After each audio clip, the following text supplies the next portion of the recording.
Hi, I'm Alex Stutchbury and welcome to ARTClass, a series of videos teaching you the key skills needed to create great artwork.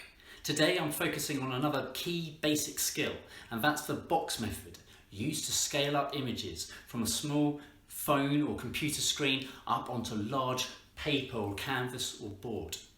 Let me show you how.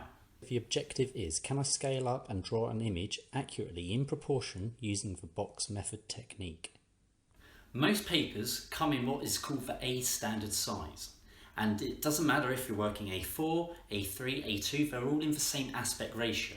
So if I show you quickly first on a computer how you can bring an image, say off your phone or offline, onto a Word document of A4 size and grid it up, then it will help scaling that onto a larger piece of paper. So step one for computer. So quickly find an image that you want to scale up and copy and paste it onto a Word document. Do make sure though the orientation fits the image. So this one is landscape because it's wider than tall. Then click on text wrap. That will allow you to control the image, and then just click on any of those position boxes which will take you over those snapped green lines.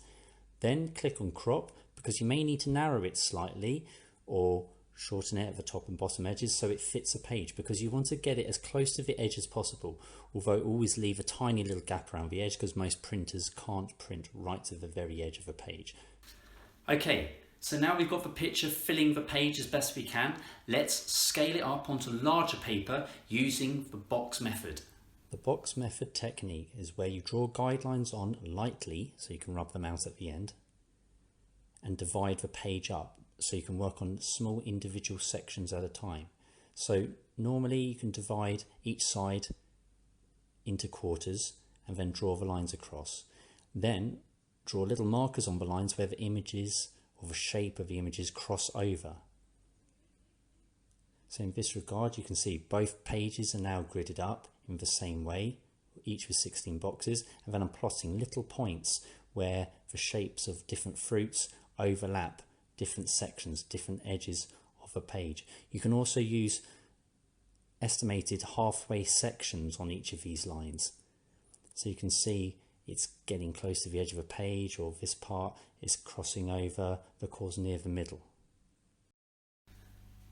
Plot all of your markers in lightly, but do as many as you can, because the more you have, it's almost like you create a dot for dot for yourself, and then at the end you can just join up all of the dots to create all of the shapes on that original image. So plot as many as you can see where the shape underneath goes over the grid lines that you've drawn on. Mark them in, even if it's halfway into a box or halfway up, and then have the fun part where you join them all together at the end. Once you've got a number of different markers for each of the different separate objects, you can then start joining the lines together. Sure, you're going to have to do a little bit of freehand sketching as well, but actually you've got the main majority of object outline edges in proportion because of those grid lines, and so a little bit of freehand can join in the gaps and you can still look almost 100% to scale to that original image you're working from.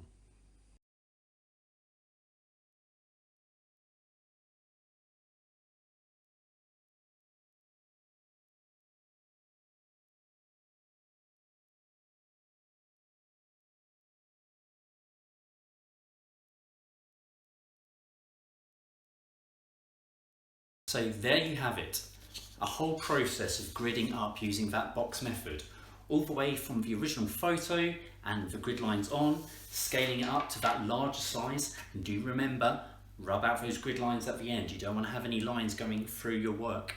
And then from here, you can take it anywhere. You can add tone, texture, you can even put some colour on it, but that's for another video. So make sure you refer to this slide at the end of this video, showing all the different measurements, because then you can grid up an A4, an A3, even an A2 piece of paper. And then really, world's at your oyster, you can work as big as you want. So good luck and have some fun with this one. My name's Alex Stutchbury.